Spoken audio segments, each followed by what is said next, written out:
সিরাজগঞ্জের বেলকুচিতে পঞ্চম শ্রেণীর এক স্কুল ছাত্রী ধর্ষণের চেষ্টার অভিযোগে এক যুবককে গ্রেপ্তার করেছে পুলিশ। এ ঘটনায় স্কুল ছাত্রীর বাবা ফেরদৌস হোসেন বাদী হয়ে বেলকুচি থানায় একটি ধর্ষণ মামলা দায়ের করেছেন। ওয়ালটন আবারও মিলিনিয়ার অফারে ওয়ালটন ফ্রিজ কিনে আপনিও হয়ে যেতে পারেন মিলিয়নিয়ার। মিলিনিয়ার ছড়াছড়ি দেশ জুড়ে, এটা শুধু ওয়ালটেনই পারে। ২৬ এপ্রিল বেলা ১১টার দিকে বেলকুচি উপজেলার পৌর সদরের ক্ষিদ্র মাটিয়া মহল্লা থেকে ধর্ষককে গ্রেপ্তার করে পুলিশ।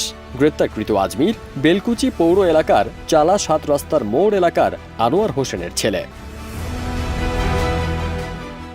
সকাল ৮:৩০টার দিকে পঞ্চম শ্রেণীর ভুক্তভোগী ওই শিশু তার ভাতিজাকে মাদ্রাসায় পৌঁছে দিতে গেলে প্রতিবেশী যুবক আজমির তাকে যমুনা নদীর কাশবনে নিয়ে ধর্ষণের চেষ্টা চালায়। এ সময় শিশুটি চিৎকার দিলে তার ভাবি ঘটনাস্থলে ছুটে আসেন। কৌশলে আজমির পালিয়ে যায়।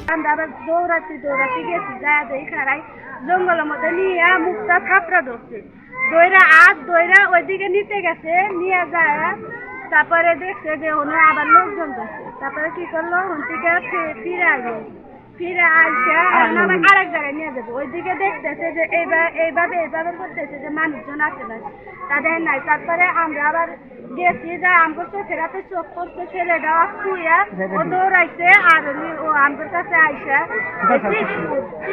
মনে করেন ও বেহুশ হয়ে গেছে। স্থানীয় লোকজন বেলা 11:30টার দিকে বেলকুচি উপজেলা পরিষদ এলাকা থেকে আজমিরকে আটক করে গণপিটুনি দিয়ে ঘটনাস্থলে নিয়ে যায়।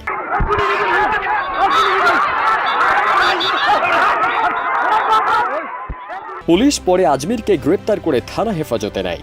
বেলুচি থানার এসআই আব্দুস সালাম জানান, স্কুল ছাত্রীকে ধর্ষণ চেষ্টার অভিযোগে আজমিরকে গ্রেপ্তার করা হয়েছে। ইতোমধ্যে ভুক্তভোগীর বাবা বাদী হয়ে থানায় একটি ধর্ষণ মামলাও দায়ের করেছেন। গ্রেপ্তারকৃত আজমিরকে কারাগারে পাঠানো হয়েছে। ফারদিন সানি, দেশ রূপান্তর।